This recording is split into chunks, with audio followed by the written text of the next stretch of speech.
I was the girl who believed compound interest was patient. I thought I had time. My 20s were for figuring things out, my 30s would be for grinding, and my 40s, that's when I'd finally start building real wealth. Here's what nobody told me. Wealth doesn't wait for you to be ready. And there's a specific age, a hard cutoff, where your financial decisions stop mattering, where the math closes the door. Or even if you triple your income overnight, you'll never catch up. If you're watching this and you're over 35, you need to hear this. If you're under 35, you just got the warning before the bomb goes off.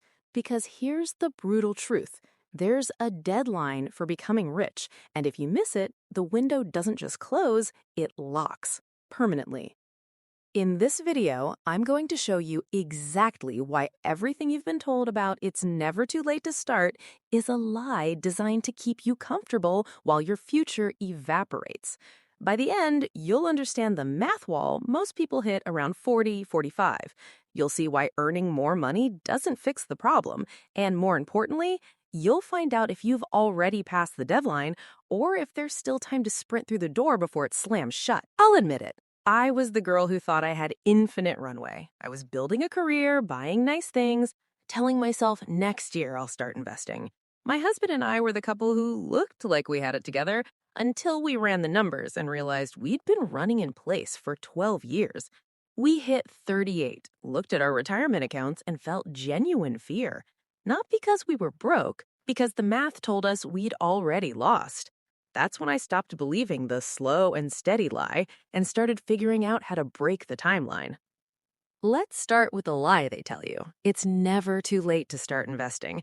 Technically, that's true. You can start investing at 60, but here's what they don't say. You can't start investing at 60 and end up in the same place as someone who started at 25. I want you to look at this math. If you invest $500 a month starting at age 25 with an average 8% return, by age 65, you have $1.6 million. If you start the same $500 a month at age 35, you have $745,000. That's not a small difference. That's a $1 million gap created by 10 years. 10 years of I'll start next year. Now, watch what happens if you start at age 45. $500 a month from age 45 to 65 gives you $285,000. Same monthly investment, same rate of return, a $1.3 million difference because of when you started. The system doesn't care how hard you work, it cares how early you start. And if you miss that window, the math doesn't bend for your feelings. Here's where it gets cruel. The decade when compounding needs you most, your 30s and early 40s, is the exact decade when life comes for your wallet. This is when you buy the house, the bigger car, the kids start school. You upgrade everything because you earned it. I call this the lifestyle ambush. It's the 10-year stretch where your expenses explode while your earning potential peaks. And if you don't use that peak income to invest aggressively, you'll hit 45 with nothing to show for it but a paid-off Suburban and a 529 plan. The Federal Reserve did a study on this. They found that the average American family's net worth barely grows between 35 and 45 because every dollar of increased income gets swallowed by increased lifestyle. You're running as fast as you can, staying exactly in place, and the clock is ticking. This is the part that makes people angry. Most people think if I just earn more money, I'll catch up. So they grind for the promotion, they take the higher paying job, they work 60 hours a week to get the raise, and then every single time, their lifestyle expands to match the new income. A study from the Journal of Economic Psychology found that people's spending increases by 75 to 80% of any raise within the first 12 months. You get a $20,000 raise. By next year, you're spending $16,000 more. Your savings increased by $4,000. Congratulations. You're still broke, just with better shoes. Here's what they don't tell you. The goal isn't to earn more. The goal is to keep your spending frozen while your income rises. If you're 40 and your spending has grown with every raise, you haven't been building wealth. You've been building a more expensive life. And that's a trap you can't out-earn. Let me show you what happens to people who miss the deadline. The average Social Security benefit in 2026 is $1,900 a month. If you retire with no savings, that's what you live on. That's $22,800 a year. Now, look at the average retirement savings for people aged 65 to 74. According to the Federal Reserve's 2025 survey of consumer finances, the median retirement savings for Americans 65 to 74 is $200,000. That sounds like a lot until you do the math. If you withdraw 4% a year, that's $8,000. Add to Social Security, $30,800 a year. This is the graveyard. People who worked their whole lives, did everything right, and now they're trying to survive on $30,000 a year. They didn't miss the deadline because they were lazy. They missed it because nobody told them there was a deadline. Now, let's talk about why nobody warns you about this deadline. Every single institution in your financial life profits when you delay. The banks profit when you carry debt. The credit card companies profit when you spend. The 401k providers profit when you contribute slowly over 40 years, not when you front load aggressively and retire early. Think about it. If you invested aggressively in your 20s and retired at 50, how much would the financial industry make from you? Compare that to the person who waits until 35, invests slowly, works until 67, and pays management fees for 32 years. The system doesn't want you to know about the deadline because if you knew, you'd change your behavior, and that behavior is what pays their bonuses. This isn't a conspiracy, it's just incentives. Your financial future is not their priority. Their priority is extracting maximum fees over maximum time. And a 40-year slow drip is way more profitable than a 10-year wealth sprint. Okay, if you're still watching, you're doing one of two things. You're either under 35, realizing you have a window, or you're over 35, realizing the window is closing fast. Let me give you the escape route.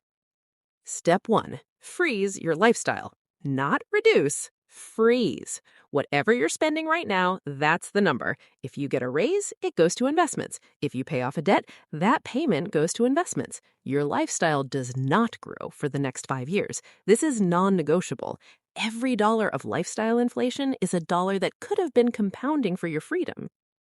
Step 2, calculate your number backwards. Most people try to save forward. I'll save what I can and see what happens. Instead, figure out what you need to retire by 50, 60, or 65. Then work backwards to find your monthly savings requirement. If you need $1.5 million by 60 and you're 40, that's a fixed number. It's not flexible. You either hit it or you don't. Step 3, front load everything. If you're over 35, you don't have the luxury of slow and steady. You need to invest as much as possible, as fast as possible. This might mean selling the expensive car, downsizing the house, taking a second job for 3 years. Whatever it takes to get capital working for you before the deadline hits. Before I reveal the most important step, the one that took me from terrified at 38 and on track by 42, I need to show you something. Most people hit 45, run the numbers, and realize they're screwed. Then they do one of two things. They either give up and accept a broke retirement, or they double down on risk, gambling on crypto, day trading, get-rich-quick schemes, and lose even more. This is the desperation trap. When you realize you missed the deadline, you panic, and panic investing is how people lose everything. But here's what they don't tell you. You can still win if you stop playing the game they designed. The standard path is work until 65, save 15%, pray the market cooperates. The contrarian path is reduce your expenses so dramatically that your retirement number becomes achievable in half the time. Let me show you the math. If you need $50,000 a year to live on, you need about $1.25 million invested. If you can reduce your expenses to $35,000 a year, you only need $875,000. That's a $375,000 difference, which is 5 to 7 years fewer of saving. This is the escape route. You don't have to catch up by earning more. You catch up by needing less. Now, I know what some of you are thinking. I can't reduce my expenses. I have a mortgage. I have kids. I have commitments. I thought the same thing, and then I discovered something that changed everything. There's a specific type of expense, the kind that looks necessary, but is actually keeping you trapped. And when you cut it, your entire financial timeline compresses by years. It's not the latte. It's not the Netflix subscription. It's the big, responsible expenses that everyone says you're supposed to have.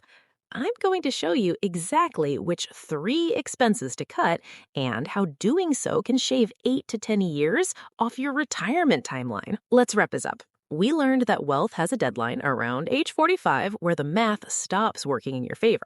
We saw that the "it's never too late" lie costs most people over $1 million. We identified the danger zone, ages 35 to 45, where lifestyle inflation ambushes your future. And we discovered that earning more money won't save you if your spending rises with it. Most importantly, we found the real escape route: freezing your lifestyle, front-loading your investments, and reducing your needs instead of chasing more income. Here's the truth. You might have already passed the deadline, or you might be standing right in front of it. Either way, what you do today determines whether you spend your 60s working at a grocery store or traveling, relaxing, living on your terms.